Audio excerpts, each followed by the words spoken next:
And welcome to my channel. My name is Jonathan Cohn, and today I have my book review of the novelization of Star Trek, the 2009 movie. And it's frustrating that basically whenever I refer to this, I have to refer to it as Star Trek 2009, because if you just call it Star Trek, there's a whole bunch of other Star Trek stuff you could anyway. So this is the novelization by Alan Dean Foster. The movie story that was written by Roberto Orzi and Alex Kurtzman. Alex Kurtzman is actually the person who heads up all Star Trek at the moment from Secret Hideout and Paramount. And so this is the novelization of the 2009 movie, which kind of like brought it to the mainstream from J.J. Abrams. And I've been reading through a lot of the Star Trek novelizations over the course of the last couple of years. I only have, after finishing this, I only have 3 left. I still have to do The Voyage Home, which is my favorite movie. I also still have to do Nemesis, not a favorite, and not the Wrath of Khan, the second in the Kelvin timeline, Into Darkness. And so I only have those 3 left after this, and then I'll have all the movie novelizations under my belt. And movie novelizations for Star Trek range from the realm of adding a ton of new material and having so much originality and adding a whole lot of context to the story. I'm thinking the Undiscovered Country falls into this category. The Search for Spock falls into this category. Generations falls into this category. The novelizations that really feel like added material, you're getting a lot of bang for your buck. Then you have, on the complete opposite end, you have the stories that literally feel like all they had was the script, and so all they were allowed to do was turn the script into a novel, so they only did the script and basically didn't deviate at all from it. And for those, you have the First Contact novelization, and you have the Wrath of Khan novelization, and then you have the ones in the middle that add a little bit, but don't add a ton. I'm thinking the Motion Picture novelization, and the Final Frontier novelization, and the Insurrection novelization. So there's a huge range of what it does. This book is squarely it's basically a straight adaptation of the movie. And for me, I do not like it when my novelizations are like that, because I feel like I paid to buy the book. Now, I bought this used, but I paid for a book. I want to add more. I don't just want to read the movie story. I want to have more context. I want to have new scenes. And this does, to its credit, have a few scenes here or there. Like there's a scene towards the beginning of the book with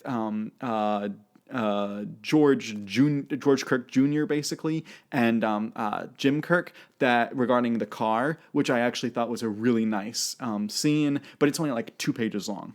And then you also have, on the flip side, at the end of the book, there's a sequence that's in the movie of Spock talking to old Spock, but in the movie it's pretty short. Here it's extended, and it's really good extended. And I don't know whether, again, that was just the movie script, they cut it out when they actually shot the movie, or whether Alan Dean Foster added that. I don't know. But what I can say is that that was material that was not in the movie that we saw, but was still entertaining in the book. And so I applaud it for having those few things, but Alan Dean Foster is not the guy you hire when you want a lot of added sequences and a lot of added scenes. He's the guy when you want a straight adaptation. You know, of course, he's known for doing some Star Wars novelizations, including The Force Awakens, which is one of my favorite movies and least favorite novelizations for Star Wars, because I do not like the way he handles things in there.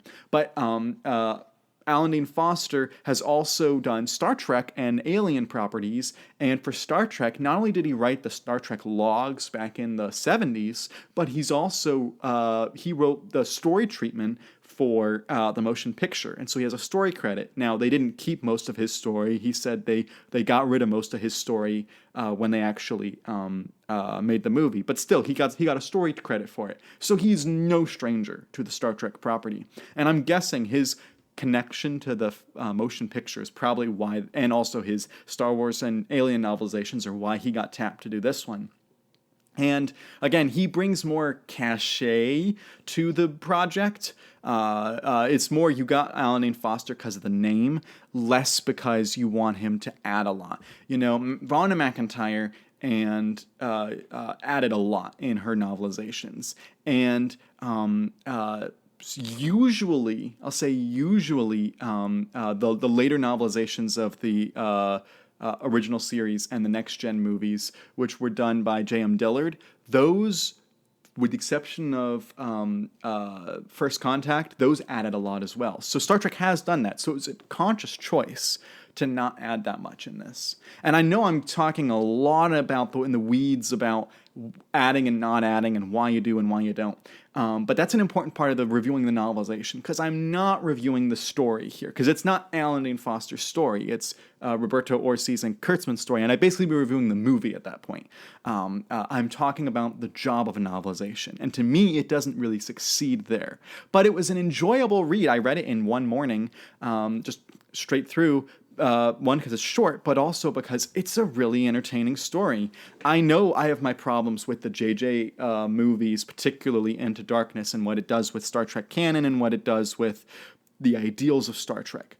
That all being aside, this story from the 2009 movie is really entertaining. It's a fun space story. It's a fun, I would say, call it a fun Star Trek story in some ways. And so I had a blast revisiting this story. But again, I can't necessarily give the credit to Foster in the sense that it's more the script writers, and he's just, taking what they did and putting the words on the page. Foster has done good Star Trek novels. He did The Unsettling Stars, which is also a Kelvin timeline book, and I loved The Unsettling Stars. That was a great book. So he can do fantastic Star Trek storyline.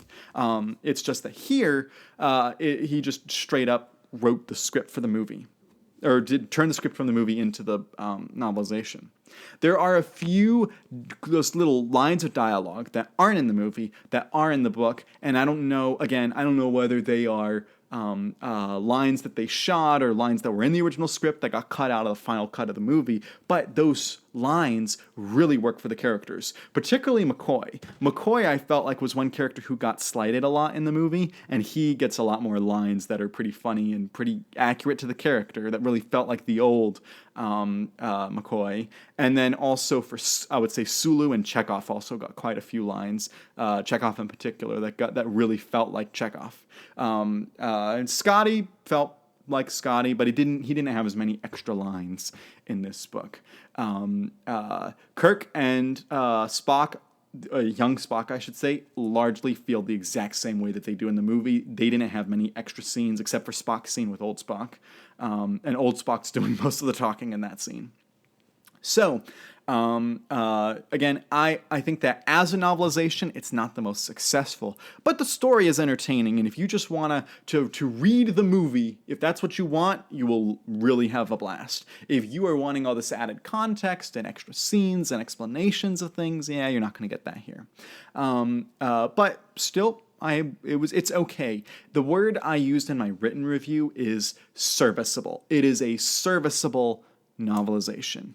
It's not bad in that I felt like I wasted my time, but it's not good in that it is like I'm really happy that I read it. It's more just, it's serviceable. I read it, okay. I'm going to give it a 6 out of 10. Okay. So if you've read the novelization of Star Trek, the 2009 movie, let me know your thoughts in the comment section down below. And until next time, I'm Jonathan, and thank you for watching.